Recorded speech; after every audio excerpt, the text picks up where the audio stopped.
Hello. आप सभी कैसे हैं? आशा है कि आप सभी अच्छे होंगे। तो आज इस वीडियो में हम पूरा प्रोसेस जानेंगे कि जीबी में अगर आप एडमिशन लेना चाहते हो तो आपको क्या क्या चीज़ें करनी होती हैं, क्या क्या चीज़ें हैं जो ज़रूरी हैं जीबी में किसी भी कोर्स में एडमिशन लेने के लिए। क्या आपको कोई एग्ज़ाम क्लियर करना पड़ेगा या फिर आपको पहले से कोई आपको स्टेट लेवल एग्ज़ाम क्लियर किया होना चाहिए।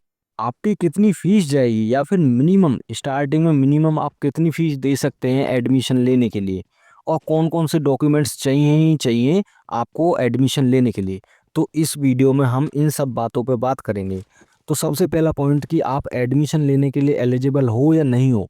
तो इसका पॉइंट ये है कि हाँ, अगर आप 12th के बच्चे हो, आप ग्रेजुएशन में एडमिशन लेना चाहते हो ग्रेजुएशन के किसी भी कोर्स में, तो आपके 12th क्लास में 60% से ज़्यादा मार्क्स होने चाहिए। और अगर आप SC/ST में आते हो तो आपके 45% मार्क्स होने ही चाहिए और आपको मेरिट बेस पे एडमिशन मिल जाएगा। पॉइंट नंबर 2, आपको एडमिशन लेना है जीबीयू में। आप घबराए हुए हैं कि मैंने तो कोई एग्ज़ाम क्लियर किया ही नहीं है। क्या जीबीयू कोई एग्ज़ाम कराती है या फिर कोई स्टेट लेवल एग्ज़ाम है जो मुझे क्लियर करना पड़ेगा, क्रैक करना पड़ेगा एडमिशन लेने के लिए? तो ये पॉइंट सबके दिमाग में आता है। तो यहाँ पे मैं आपको बता दूँ कि अगर आपने कोई एग्ज़ाम क्रैक किया हुआ है स्टेट लेवल तो आपके लिए अच्छी बात है। नहीं तो जीबीयू अपना कोई पर्सनल एग्जाम नहीं कराती ग्रेजुएशन पोस्ट ग्रेजुएशन लेवल के लिए, सिर्फ पीएचडी के लिए एग्जाम कराती है जिसका नाम है GBU ET, Gautam Buddha university entrance exam. बाकी किसी के लिए वो कोई एग्जाम नहीं कराती। मोस्टली ग्रेजुएशन और पोस्ट ग्रेजुएशन लेवल के जो कोर्सेज होते हैं उनमें आपको मेरिट बेस पे ही एडमिशन दे दिया जाता है। लेकिन अगर आपने कोई एग्जाम क्लियर किया है तो वो आपके लिए एडवांटेज ही होगी। मानो किसी कोर्स में उसकी लिमिटेड सीट से ज़्यादा बच्चे आ गए तो आपको प्राथमिकता पहले दी जाएगी, तो यहाँ पे आपको एडवांटेज मिलेगी।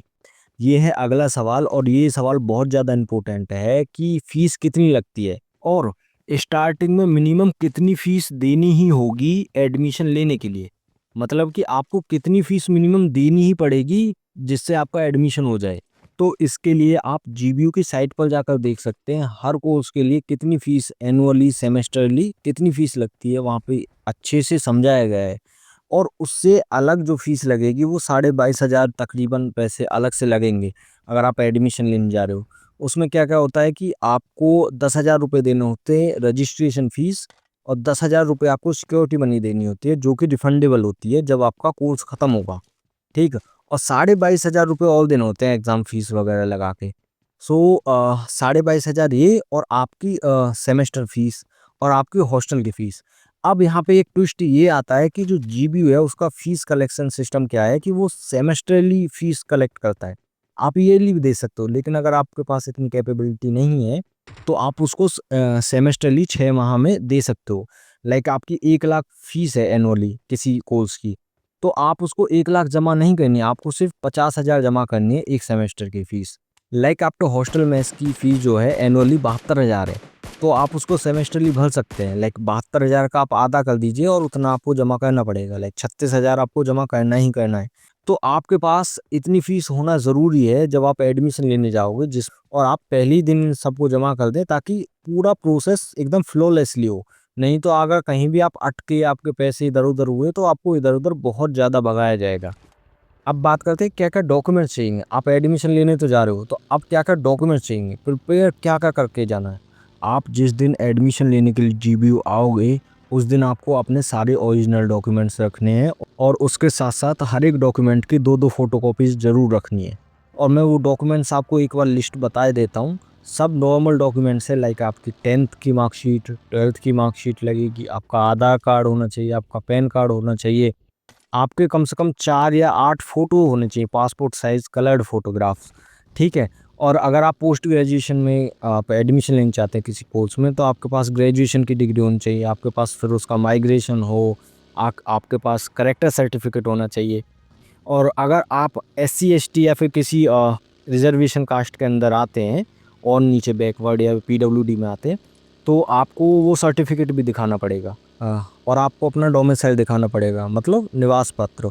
लाइक आप कहाँ के रहने वाले, कानपुर, अमरोहा, इटावा, बदायूं, कहाँ के रहने वाले हैं, तो आपको ये चीज़ दिखानी पड़ेगी। ये कुछ मेन डॉक्यूमेंट्स हैं जो आपको ज़रूर लेके ही आने हैं।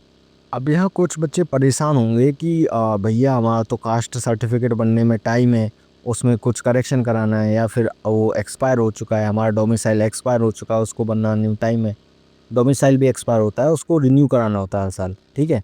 कभी बच्चे ये सोचे कि डोमिसाइल में जन्म स्थान है तो वो कैसे बदलेगा वो भी बदलता है भाई, रिन्यू कराना पड़ता है, बदलता नहीं है।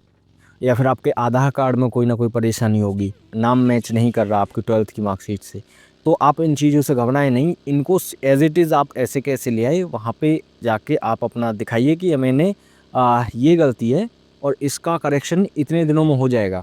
तो वो आपको टाइम दे देंगे कि ठीक है, हम आपका अभी ये चीज़ एक्सेप्ट कर लेते हैं, चाहे उसमें कोई गलती ही क्यों ना हो, लेकिन आप कुछ टाइम के बाद उस चीज़ को जब वो करेक्ट हो जाए, लाइक आधार कार्ड में करेक्शन हो जाए, तो नया आधार कार्ड आपको वहाँ जमा करा देना है, बात सॉल्व।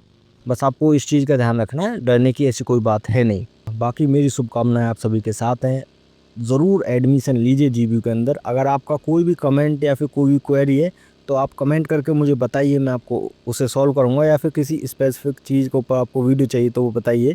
अभी मैं जल्दी में ही कुछ वीडियोज़ लेकर आने वाला हूँ कि लाइक आपको हॉस्टल लेना चाहिए या नहीं लेना चाहिए, और पूरा प्रोसेस क्या होता है इंटरनली, मतलब कि आपको कॉलेज में घुसने से लेके एंड तक मैं बताऊंगा कि आपको कहाँ जाना है, कैसे जाना है, क्या करना है। कुछ अंदर के पॉइंट्स बताऊंगा जो एडवांस टिप्स होती हैं जिससे आप भागने से बच सकते हो, क्योंकि जीबीयू एक बहुत बड़ी यूनिवर्सिटी है, और अगर कोई भी आपकी थोड़ी बहुत गलती हुई तो आपको इस कोने से उस कोने में भागना पड़ेगा, और गर्मी का टाइम है तो फ्रस्ट्रेटिंग होता है। तो आप मेरे साथ कनेक्ट रहिए, कोई भी परेशानी आती है तो आप बेझिझक यहाँ पे कमेंट कर सकते हैं, मैं आपको आंसर ज़रूर करूँगा।